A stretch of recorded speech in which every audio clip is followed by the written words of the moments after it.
Next topic हमारे पास है uniform speed,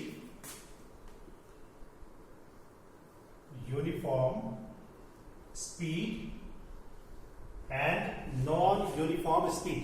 तो पहले यूनिफॉर्म स्पीड की बात करेंगे। यूनिफॉर्म स्पीड क्या है? जब कोई ऑब्जेक्ट इक्वल डिस्टेंसेस कवर करता है in equal intervals of time. Time बहुत छोटा भी हो सकता है, ठीक है, तो ये यूनिफॉर्म स्पीड होती है, या इसे कांस्टेंट स्पीड भी कहते हैं, या इसे कांस्टेंट स्पीड भी कहा जाता है। जैसे मैंने आपको पहले भी डायग्राम बना के दिखाया था कि स्पीड क्या था, डिस्टेंस अपॉन टाइम। मैं आपको बताना भूल गया, ये आपने इधर डिस्टेंस लिया था, इधर टाइम लिया था, और इसका हमने स्लोप, जो ट्रायंगल्स हमारे बन रहे थे इसका मैंने स्लोप लिया था। तो ये स्लोप क्या था, हमने कहा था स्लोप इज इक्वल टू लिखा था परपेंडिकुलर, ये परपेंडिकुलर था, और ये था बेस, परपेंडिकुलर अपॉन बेस। तो ये स्लोप जो आया था हमारे पास, परपेंडिकुलर क्या है, डिस्टेंस। इस ग्राफ में परपेंडिकुलर डिस्टेंस था और बेस क्या था, टाइम, और डिस्टेंस अपॉन टाइम क्या होता है, स्पीड। दैट मीन्स ये सबसे इंपॉर्टेंट कंक्लूजन है, अगर आप स्पीड टाइम ग्राफ का, ये डिस्टेंस टाइम ग्राफ का, सॉरी डिस्टेंस टाइम ग्राफ का अगर आप स्लोप निकालेंगे तो वो स्लोप क्या होगा, स्पीड के इक्वल होगा। तो यहां पे कैसा था, यूनिफॉर्म, ये यूनिफॉर्म रेट से स्पीड बढ़ रही थी इसकी, तो मोशन कैसा था, यूनिफॉर्म।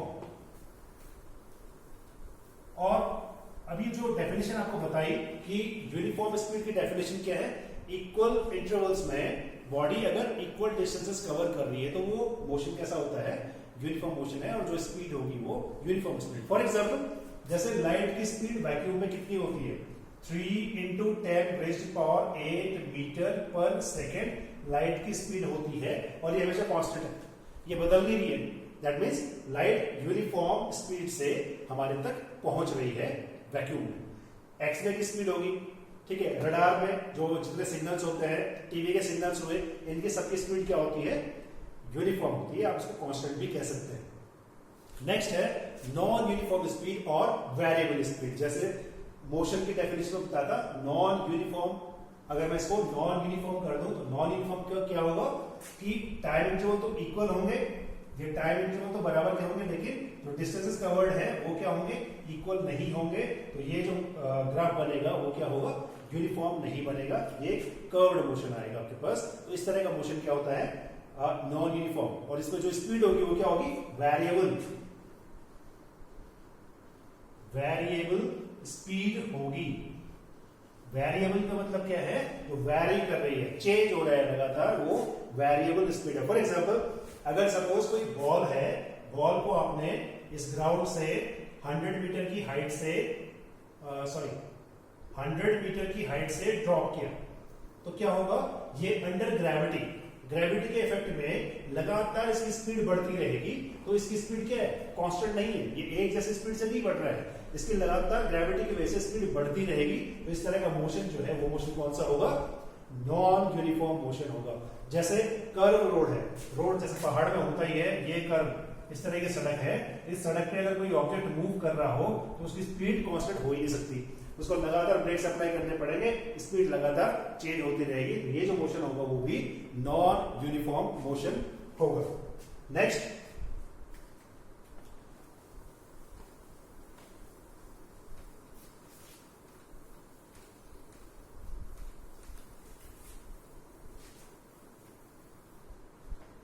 अगला टॉपिक इसी में है आपके पास, average speed.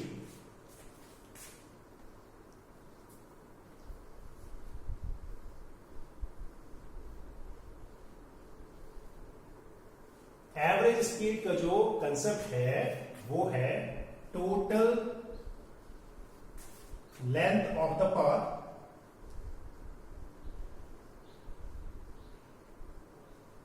Upon total time. कोई बॉडी अगर एक मोशन में है, एक प्लेस से दूसरे प्लेस तक जाती है, और 1 घंटे में उसने सपोज अगर 40 किलोमीटर कवर किया, फिर अगले 1 घंटे में उसने 30 किलोमीटर कवर किया, तो हो क्या रहा है, इस केस में जो मैं बता रहा हूं कि यहां से, और ये इनिशियल पॉइंट है, ये फाइनल पॉइंट है, हमने बीच बीच में ये ब्रेक्स दे दिए, तो ओ से, और इस पॉइंट नंबर 1 2 3 पॉइंट ओ से 1 तक, सपोज जो स्टेशन है बने हुए, यहाँ से हल्द्वानी है, तो ये बीच के सारे स्टेशन बना रखे हैं हमने कि पहले स्टॉप में जो इसने डिस्टेंस कवर की वो कितना किया, 40 किलोमीटर कवर किया, फिर नेक्स्ट में 10 किलोमीटर कवर किया, फिर 5 किलोमीटर कवर किया एंड सो ऑन। तो total length of the path कितना होगा, ये सबको हम ऐड कर देंगे और टोटल टाइम, सपोज 40 किलोमीटर 1.5 ये 1 आवर में कवर किया, ये फिर हाफ एन आवर में कवर किया, तो ये टाइम को हम ऐड कर देंगे टोटल टाइम। तो ओ से इनिशियल पॉइंट से और डेस्टिनेशन तक पहुंचने में कितना length of the path, total distance कितना कवर किया है और कितने टाइम में कवर किया है, वो टाइम भी हम ऐड कर देंगे। तो आपके पास क्या निकल आएगा, एवरेज स्पीड निकल आएगी। ये हमेशा कब निकलती है, जब बॉडी का जो मोशन है वो नॉन यूनिफॉर्म होता है। अगर यूनिफॉर्म होगा तो उसको एवरेज निकालने की जरूरत ही नहीं है। जब मोशन नॉन यूनिफॉर्म होगा तब आप एवरेज स्पीड पता करेंगे। फॉर्मूला इसका यही है, average speed is equal to total length of the path upon total time taken. For example, suppose एक कार है और वो सपोज ओ से, जब आपको एग्जांपल बताया था, ओ से और ए तक 50 किलोमीटर, फॉर एग्जांपल ओ से और ए तक की जो डिस्टेंस है वो 50 किलोमीटर है। अब इसके पार्ट भी हम कर सकते हैं। तो पहले आवर में, फर्स्ट आवर में सपोज बॉडी ने 40 किलोमीटर कवर किया, ये फर्स्ट आवर में, पहले आवर में 40 किलोमीटर कवर किया, ठीक है, and 60 kilometre during next 2 hours.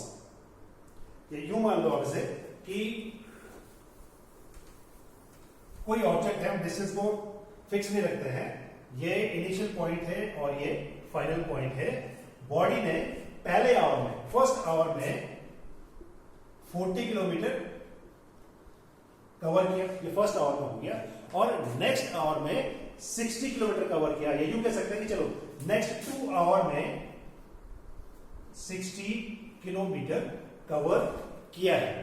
तो इस मोशन में सपोज अगर ये स्ट्रेट लाइन मोशन ही है, हम कर्व में नहीं कह रहे हैं, ये स्ट्रेट लाइन मोशन ही है, तो इस केस में एवरेज स्पीड कितनी होगी? देखो एक जैसे नहीं है, पहले 40 थी 1 आवर में, फिर 60 किलोमीटर डिस्टेंस कवर किया 2 आवर में, तो ये अलग अलग 40 60 डिफरेंट हो गए। तो आपने क्या करना है, इसका एवरेज स्पीड निकालनी है, उसको लिखेंगे average speed. Speed average means average speed is equal to, formula क्या है, total length of the path, कितना टोटल डिस्टेंस कवर किया है, तो कितना है, आप इसको ऐड कर सकते हैं, 40 प्लस 60 कितना आएगा, आप ऐड कर देख सकते हैं इसे। टाइम कितना हमारे पास,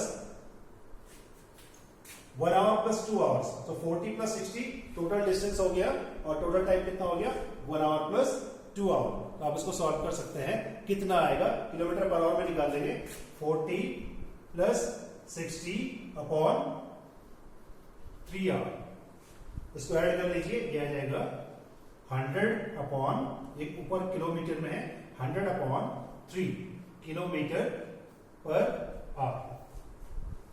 इसी में हम ये भी ऐड कर सकते हैं, सपोज जो फर्स्ट डिस्टेंस था 50 किलोमीटर का, उसने फर्स्ट आवर में कवर किया, 40 किलोमीटर का सेकेंड आवर में कवर किया, एंड 60 किलोमीटर का अगले 2 आवर में।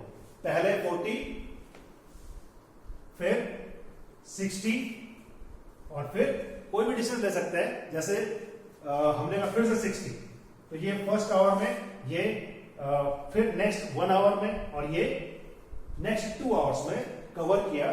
तो एवरेज स्पीड कितनी रहेगी इस केस में, 40 60 60, इसको ऐड कर लेंगे आप, divide by total time taken, 1 hour plus 1 hour plus 2 hour. इस केस में कितना हो जाएगा, 40 प्लस 60 100, 160 डिवाइडेड बाय 4, जितना भी आएगा ये आपका एवरेज स्पीड निकल आएगी। अच्छा, एक चीज और भी इसमें, instantaneous speed,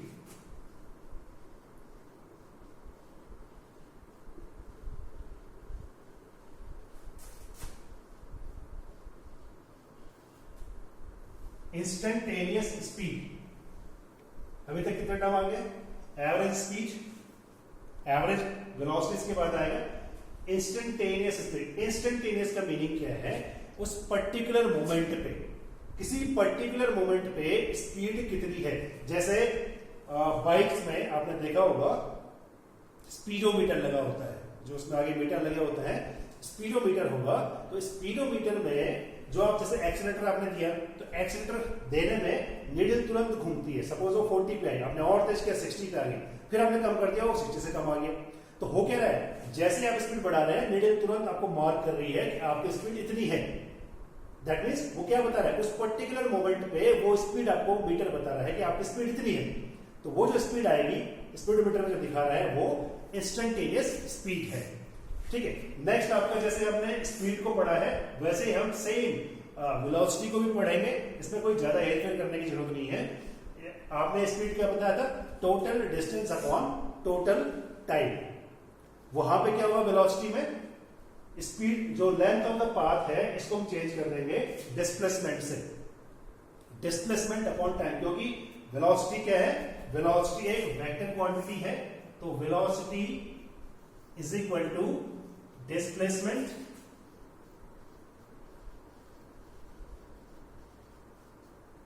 upon time. Means जितना नेट डिस्प्लेसमेंट हुआ है वो कितने टाइम में हुआ है वो आपको पता करना है, तो वो वेलोसिटी होगी और एक वेक्टर क्वांटिटी है। यूनिट बहुत सिंपल सा है, स्पीड में जैसे आपने स्पीड का यूनिट अगर निकालना चाहें तो total length of the path, तो लेंथ ऑफ द पाथ क्या होता है, मीटर्स में निकालेंगे, इंटरनेशनल सिस्टम में मीटर में आ जाएगा और टाइम आ जाएगा सेकंड में। तो यूनिट क्या हो जाएगी, मीटर पर सेकंड, मीटर सेकंड इनवर्स या मीटर पर सेकंड में से हम पढ़ते हैं। वैसे वेलोसिटी की भी आ जाएगी, वेलोसिटी यूनिट क्या होगी, डिस्प्लेसमेंट भी किसमें आएगा, मीटर में आएगा, टाइम भी किसमें आएगा, सेकंड में आएगा। तो यूनिट तो एक जैसी होगी, मीटर पर सेकंड स्पीड की भी होगी, मीटर पर सेकंड वेलोसिटी की भी होगी। डिफरेंस कितना है, इसमें स्पीड में डायरेक्शन नहीं होता है और वेलोसिटी में हमारे पास डायरेक्शन भी देना होता है। जैसे वेलोसिटी 40 किलोमीटर पर आवर लिखा हमने, 40 kilometre per hour due south. ये सपोज एक विंड की स्पीड है कि विंड किस डायरेक्शन में ब्लो कर रही है, हमने लिखा 40 किलोमीटर पर आवर की स्पीड से साउथ की डायरेक्शन में फ्लो हो रही है। इसमें साउथ ऐड हो गया, मींस डायरेक्शन ऐड हो गया, तो ये वेलोसिटी बन जाएगी। 40 किलोमीटर पर आवर स्पीड है और इसमें हमने डायरेक्शन ऐड कर दिया, तो ये वेलोसिटी का टर्म हो जाएगा। तो ये वेलोसिटी के बारे में था। नेक्स्ट टॉपिक हम स्टडी करेंगे एक्सेलरेशन के बारे में, कि एक्सेलरेशन क्या होता है।